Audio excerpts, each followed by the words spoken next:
What's up, y'all? It's your girl Sakina, and I'm back for another review. This is my review for Ready to Love. This is season 5, episode 5. So let's go ahead and get straight into it, y'all. So it opens up with Tommy speaking to the ladies at the ladies' lounge because, as you know, it is the women's week to send a man home. So he's letting them know that they got a mansion for them and they about to have a pool party, and they're supposed to mingle and mix up again. I just really did not like how thirsty some of the women were to see the men shirtless. It's like, ugh. Okay, we get it. Y'all about to have a pool party, but please just act like y'all didn't seen a man without a shirt on. Like, I don't know. I can't allow myself to get worked up about stuff like that because, we can appreciate a nice body. Don't get me wrong, but, I ain't about to be like, oh my gosh, I cannot wait. Because it's just like, okay, girl. Act like you've seen a shirtless man before. That's all I'm saying. Nonetheless, we get straight to this pool party, right? And as far as the ladies, I'm very disappointed because nobody was serving looks. Really, nobody caught my attention with the exception of Naeem. When I seen him coming, I said, ooh, okay, Blue. And he giving us a little 6-pack. Look, I know I just said don't be acting thirsty over men who ain't got no shirts on, but, like I said, you could appreciate a nice body. He would definitely catch my eye if I was there at the party. Everybody else, including the women, y'all was not giving me anything to work with. I didn't mind Camille's outfit. I did notice that she had shorts on at one point, though.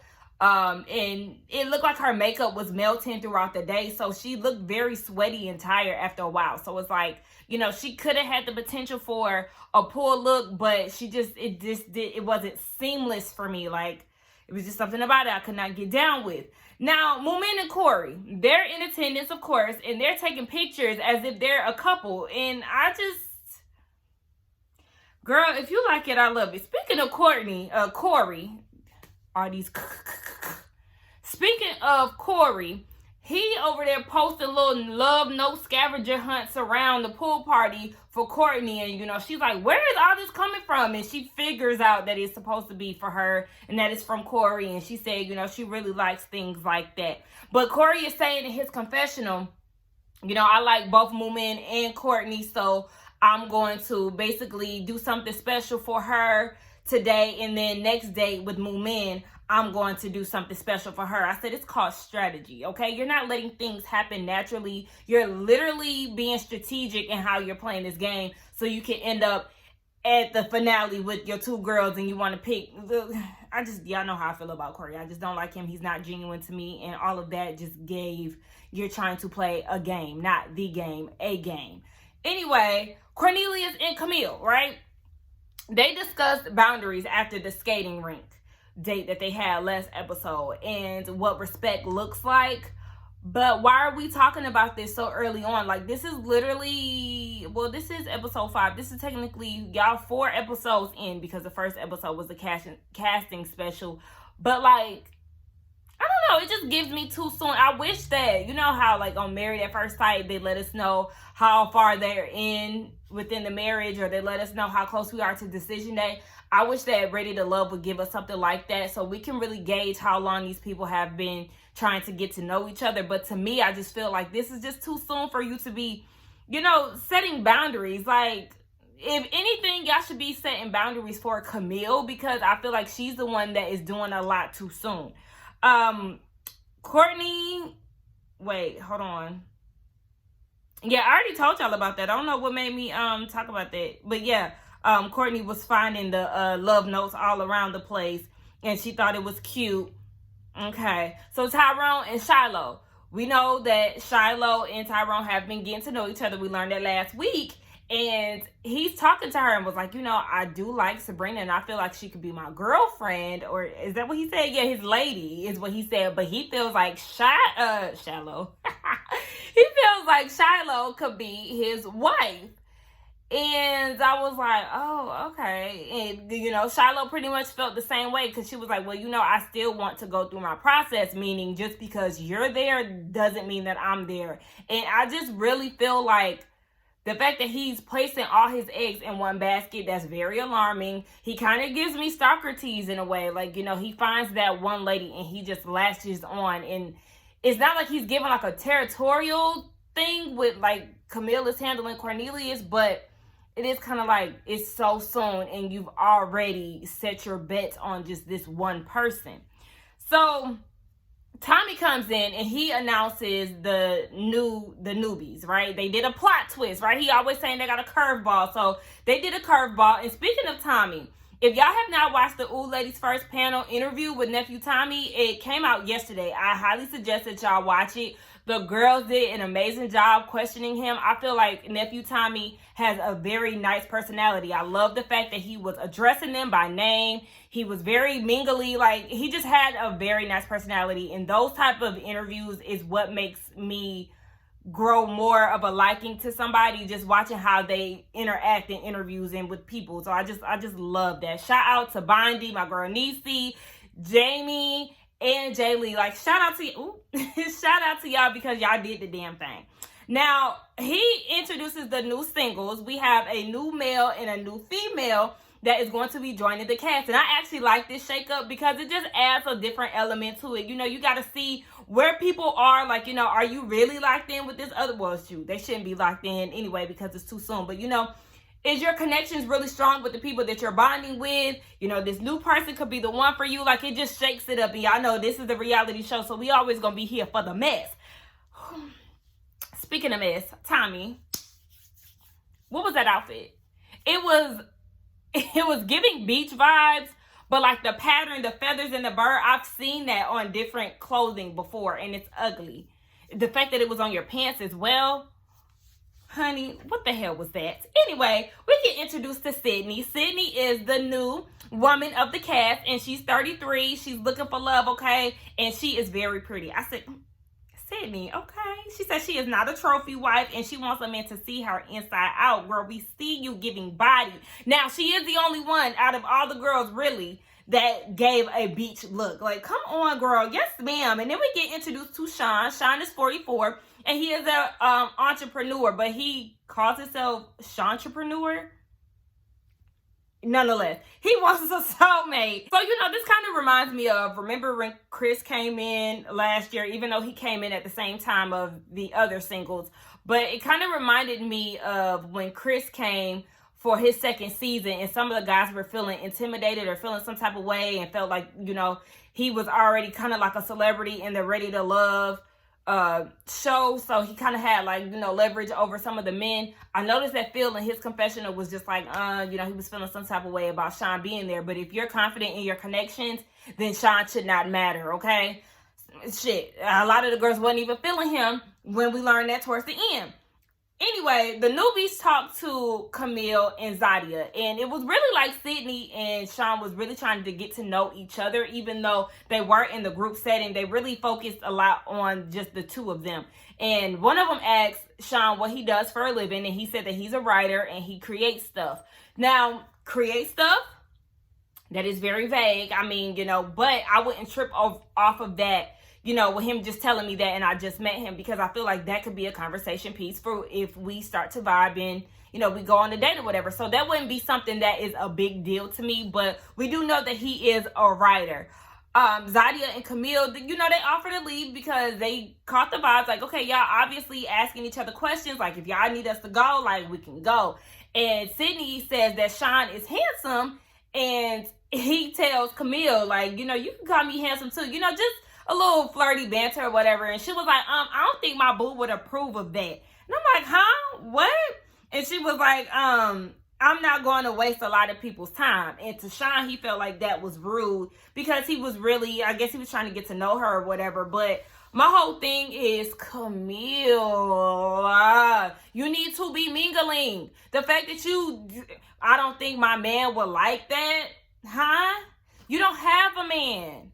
Your boo, whatever, baby, y'all are not locked in. There's no commitment here. So I'm not understanding why you're doing all of that. Just like the fact that you're this close off this early is another red flag.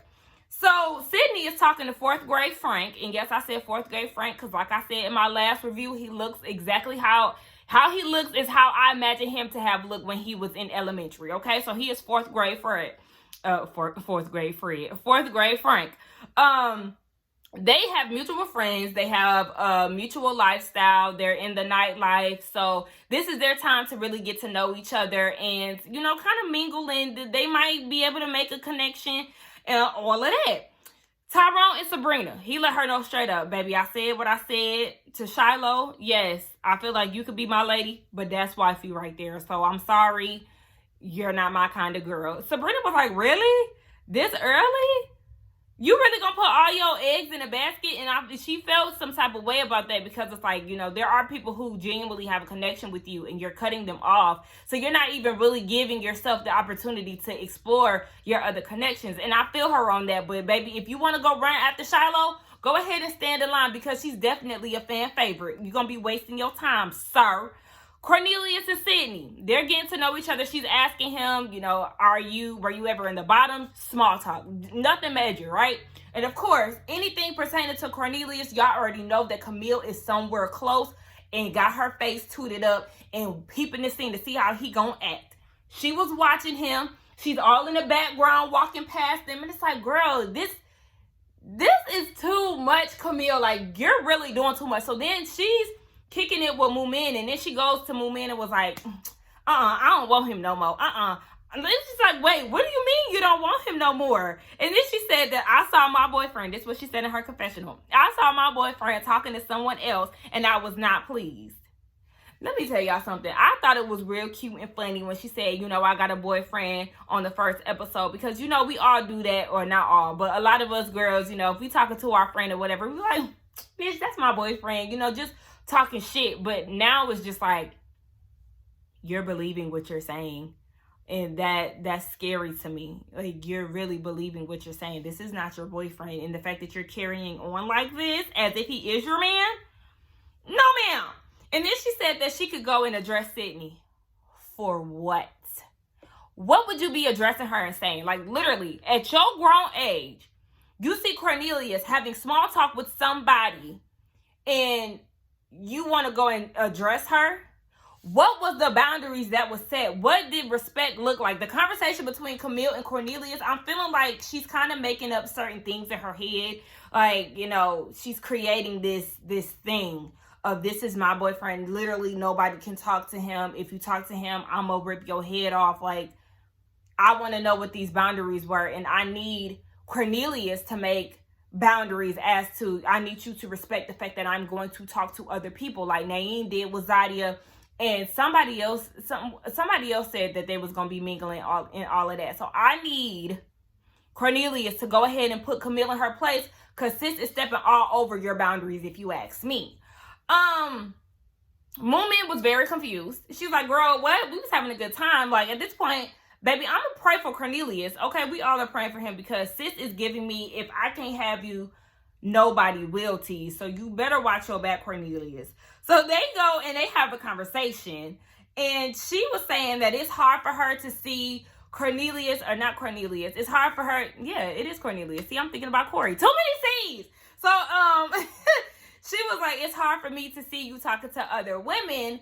And, this is very alarming to Cornelius. And then she said, this is where shit went left, y'all. She started dogging the hell out of Cornelius. She said he be smiling and shit, old country bumpkin ass. Y'all. When I tell y'all, I bust out laughing and had to rewind it. Even Cornelius was like, damn. Like, okay, damn, bitch. Why do you have to go in on him like that? It was not even that deep. So then she said, I feel like you're naive and you're feeding into it like a dumbass. Girl, who are you talking to? These are boundaries that you're crossing, because you're talking to him crazy, bitch. You're talking to him reckless as fuck. All because he's trying to do what he came here to do and make connections with other people. Cornelius would be a fool to only deal with you. You already seen he was interested in Courtney. I don't understand why you giving this much heat to Sydney.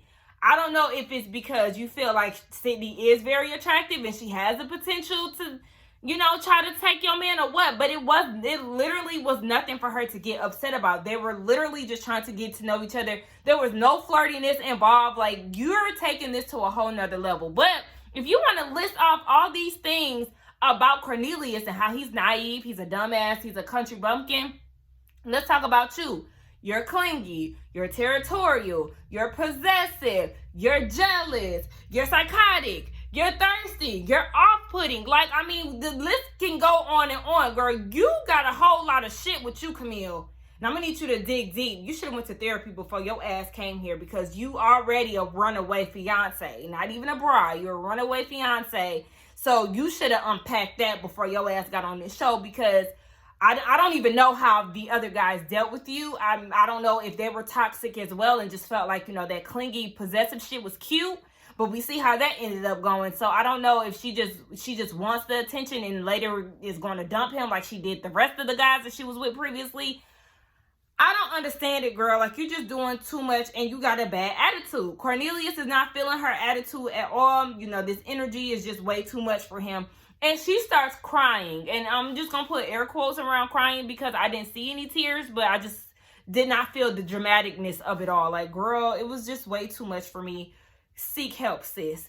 Moving on. Sean and Aisha, they have like this in the house party. Yeah, they have a party in the house where they change clothes and all of that. Now I noticed that, speaking of Camille, she was walking down the steps with Frank, and she's like, "What if I fall?" Oh, you was doing all that flirty banter with Frank, but when Cornelius do it with somebody else, it's a problem. Okay, I just wanted to throw that out there because I definitely peeped that. But Aisha and Sean are having a conversation, and they're connecting, they're vibing with each other.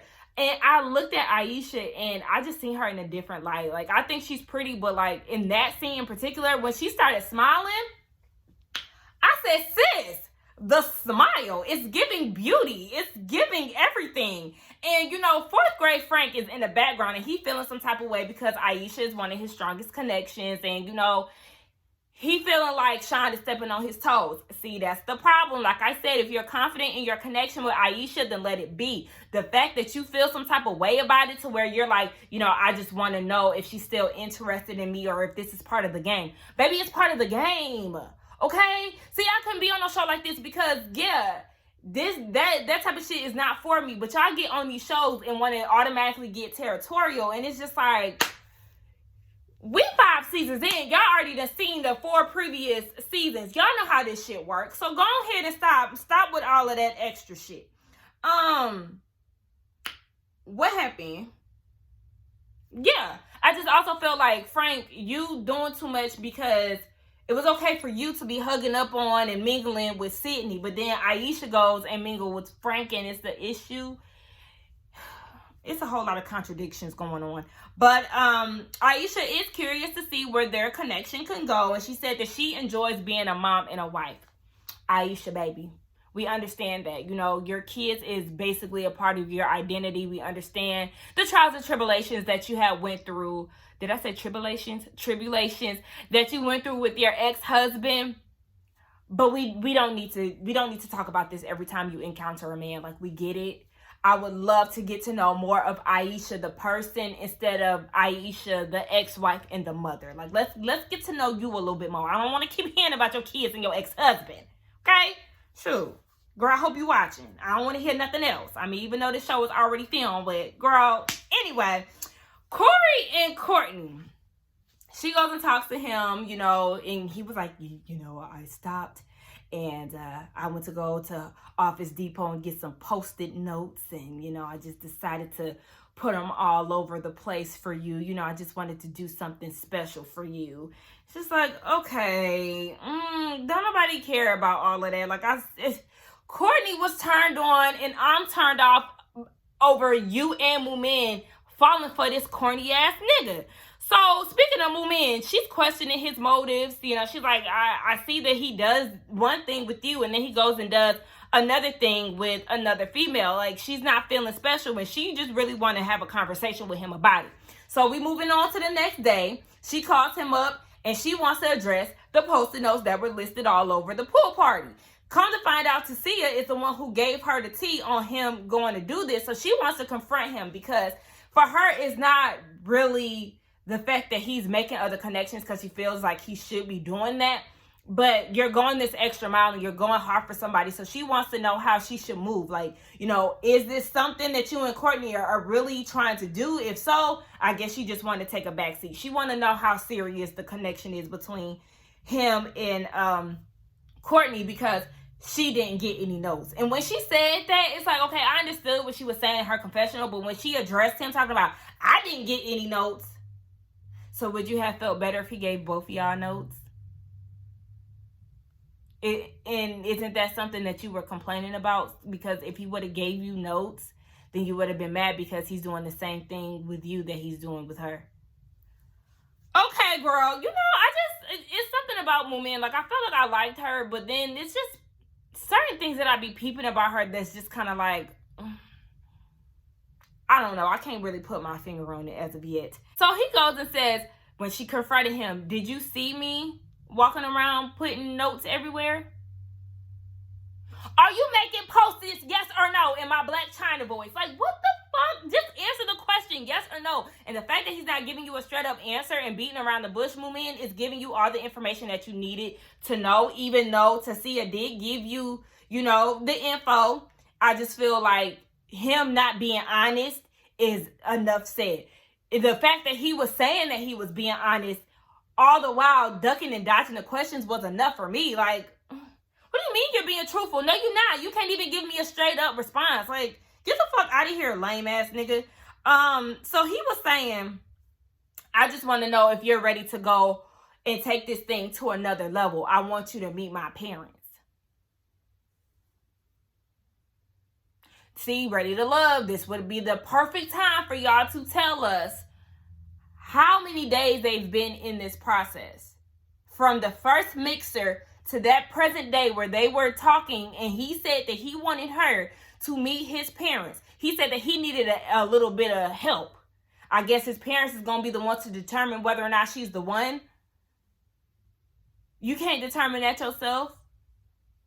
You need your parents' approval. I get that, right? We all want our parents and our loved ones to accept the person that we're into.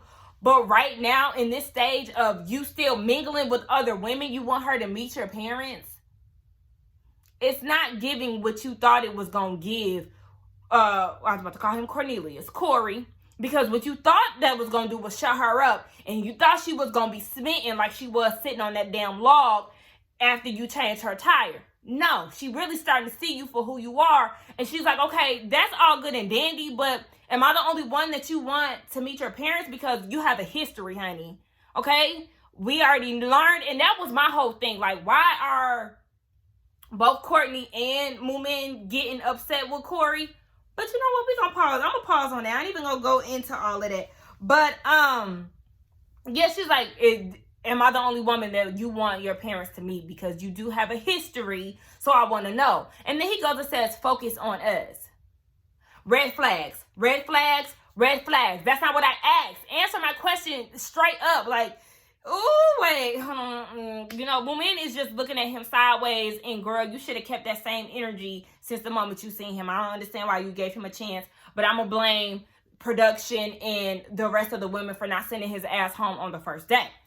We get a group date with Camille, Cornelius, Sydney, and Dante. Why do we keep getting group events with Cornelius and Camille? Can we not get other groups together? We could have got Shiloh and Tyrone. We could have got, who else is mingling? We could have got Zadia and Naeem.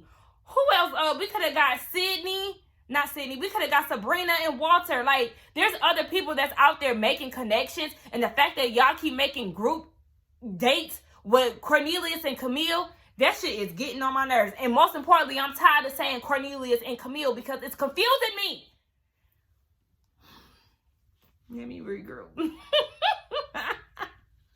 So, Camille is mad because Sydney greets Cornelius and runs up to him and hugs him. Now, we get to see that body of Sydney's, okay? Baby got ass, okay? Sydney is so cute, y'all. I like her. And, Camille is feeling some type of way about it. Like, get off of my man. And Cornelius is really he's really starting to question the pace of the relationship because he doesn't like the fact that they're moving too fast, honey. We don't like that either. And just the fact that you're saying that is giving us, it's still early on in this process for her to be this possessive. We see that Sydney and Dante they have a one-on-one conversation, and Dante was saying that him moving from Chicago was a big step for him, and one of the hardest things that he had to do was a major adjustment for him. And, he was saying that he really is working on himself. We know that he is more on the spiritual side of things, and that is something that is catching Sydney's attention because, that's her type of man. Cornelius and Camille, she apologizes to him for how she was going at him at the pool party, calling him all kind of country bumpkins and stupid, naive dumbasses. Oh, girl, she gave him the business. But, he accepts the apology, but he is still questioning, is she going to allow him enough space to mingle with the other women? And that right there is when you should have said that to her face, Cornelius. I don't understand. And I hated that stupid hat that he had on. I did not like his outfit at all, but whatever. You should have addressed it right then and there and let her know straight up, yeah, I don't like how you moving out here. I feel like you doing too much. Anyway, and just let her know, yeah, I'm interested in Courtney. I'm interested in whoever else is interested in him. Aisha and Sean, they go on a date. I thought it was very thoughtful that he gave her a bouquet of flowers that actually meant something instead of going to Walmart and picking out a bouquet that was already made. He said, red is for passion, white is for something, and then he got her zodiac flower. And I thought that was very sweet that he got her zodiac flower. It made me go and Google what mine is, because I am a Pisces. And I think mine is a water lily. Not a water lily. I think it's a lily and like a whole bunch of other like flowers. It gives you the website that I was on. It gives you your birth flower, which is a lily. And then it gives you like a list of other flowers that kind of like, I guess, help your mood or whatever. So yeah, y'all might want to go ahead and get y'all Google on with that. Sean, he wants kids. He's 44, never been married. He has kids, and Aisha wants to dig further into that. We're back here with the children conversation with Aisha. And he was saying, his last relationship, there was an issue with that where he, wanted kids, but she had already had a grown daughter. So, her uterus was closed, right? And it's the same thing with Aisha. She has kids that are moving towards college. Baby, she trying to be a city girl, okay? She don't have time to be trying to push out another baby and starting all over again. And I understand that, girl. You want to be naked on somebody's beach? Have at it, sis, because you done gave up your 20s, and now it's time for you to wild out and live your best life. And as far as Sean, I understand he probably has already went through that phase in his life, and now he is ready to have a kid and start a new chapter. So I understand both sides. Just know that it's not going to work together, and this is not going to work out for y'all, and that's okay. Now we get down to the ladies' lounge. We start talking about who we interested in. Shiloh is interested in Tyrone and Phil. Sydney is interested in Dante and Frank. Tasia is interested in Phil. I said, okay, about time you done got a connection, sis, because we already know you are definitely on the chopping block again if you don't get your act together for next week. Courtney, she's into Cornelius and Corey. And then she goes and pulls out the Post-its or the cut up index cards that Corey had placed around the pool party. Why do you still have those? And why did you feel the need to have to read those in front of the class? Girl, okay, whatever. So Moomin is looking like, hold on, what? So he doing all of this and saying all of this to you. He said that Courtney is his main, and that's when Moomin was like, he told me that I was the main one. Cause that boy is mine, now yours but mine, now yours but mine. That's what it was giving me. So, yeah, and then Moomin was like, and then the nigga had the nerve to tell me that he want me to meet his parents. And Courtney was like, girl, stop, for real, because he told me that too. Ooh-wee. History gonna repeat itself, okay? Listen, Corey already did this on episode 1 on the first mixer. So I don't understand why you ladies are now surprised that he's using his Tinder tactics and his copy and paste methods. He already showed y'all. And now that it's being done to y'all on a more one-on-one basis, now he done got y'all where he wanted on his first date. And he's trying to woo y'all and do all this extra shit. Now y'all want to act all surprised when he already showed y'all who he was when y'all first met him. Y'all ignoring the red flags. Have at it. But if y'all like it, I hate it. I don't even love it. Child. Anyway, Courtney is blown, okay? She's like, oh, hell no. She is really not into none of this. So then they start talking about who they ain't feeling. Sydney is not feeling Cornelius. She ain't feeling Cornelius. Camille, remember you was doing all that extra at the pool party, pacing back and forth and saying that you was going to address her, doing all of that for no reason when she ain't even studying him. She looking at him like a big bro. Girl, get the fuck out of here. And she's also not feeling Corey because he sounds like a goofball. I know that's right, Sydney. We cutting off all goofy niggas. No, we not tolerating none of that. Zadia is me because they start talking about who they don't like, right? Zadia is me. I'm going to give y'all the same name every week until I see that he's gone, okay? Zadia said Corey. I told y'all he confuses me, and I told y'all last week, I always twist my face up when I see him. Sis said what she said last week, and she going to say it again until he gone. I said, I know that's right, Zadia. That's why you my favorite girl. Camille. She is not into Frank.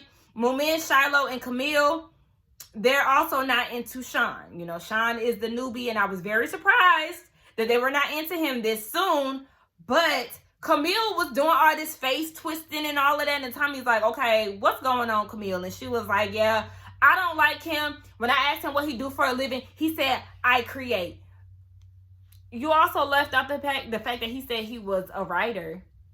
He also said that too, so I don't understand why you're making a big deal out of this, Camille, because it's just, to me, it's not that serious. But girl, whatever. She said it's giving Tommy from Martin. Baby, you ain't got no job. What are you talking about? But yeah, he's a writer, girl. So I'm gonna need you to comment down. You know, Camille kind of gives me, y'all remember Aisha? I think that was season 3. Yeah, Aisha from season 3, who was looking for a daddy to take care of her kids. Camille gives me the vibes that she's looking for somebody to take care of her.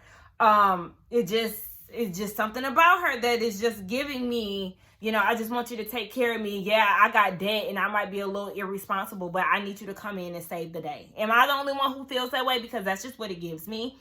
Sabrina's not into Tyrone because he wants Shiloh. Shiloh, girl, it's Shiloh. Why I keep messing up her name? Y'all, I'm a little tired. I feel like I look tired, but I gotta go hit the streets after this. Nonetheless, yeah, Shiloh, speaking of Tyrone, she was like, yeah, he did say that, you know, he could see me being wifey. You know, he is laying all his eggs in my basket. And she feels like he's very genuine in what he's saying. So then Tasia and Alicia, they were saying, yeah, nah, we not feeling Tyrone either. And Shiloh starts to cry because she just feels like, you know, she does have to go through her process and she basically cannot give him a definitive answer. I said, oh, Shiloh, she's a sweetheart. The fact that she was crying about it, I was like, oh, I want to know what her sign is. She seems like a very sweet girl. I just want her to do something a little, you know, something ain't right. I think she's very pretty, but something ain't right. Something ain't right. I think if she do the hair a little different, we might get different results, but something ain't right. We get down to elimination. All right, we got Tyrone and Corey. They're on the chopping block. So as far as Tyrone, right? Shiloh talks to Tyrone. I thought it was very funny that they had the women that the men were interested in talk to them. So Shiloh talks to Tyrone and she just says she needs more time in her process, like she's been saying. So for that reason, because he put all his eggs in a basket, baby, you're not ready to love. Bye, Tyrone. He took it well, and I really wasn't mad about that. Courtney and Corey. He already knew that something wasn't right. He already knew he was on the chopping block. So I said, oh, I like the fact that you already know. I love the fact that you already know. So Corey said, oh, who was that? I know Courtney said that Corey sends mixed signals. And I don't necessarily think he sends mixed signals. He just plays games. Like, you just know that what he's doing for you is not exclusive. It's not anything that one should take serious because we know how he goes. Like, he literally sat there around the mixer and asked all of y'all the same questions. He said it on his casting special. Like, woo, it's people acting surprised for me. But Corey said that everything that I said was from the heart. You mean copy and paste? Huh? Because that's what you did. You said one thing to Courtney. You took that text message and you pasted it to Moment. That's all that you're doing here. I'm sure, remember he said that, you know, Moment was going to get special treatment on her date. I'm sure she would have got some random post-it notes around, you know, wherever they was dating as well.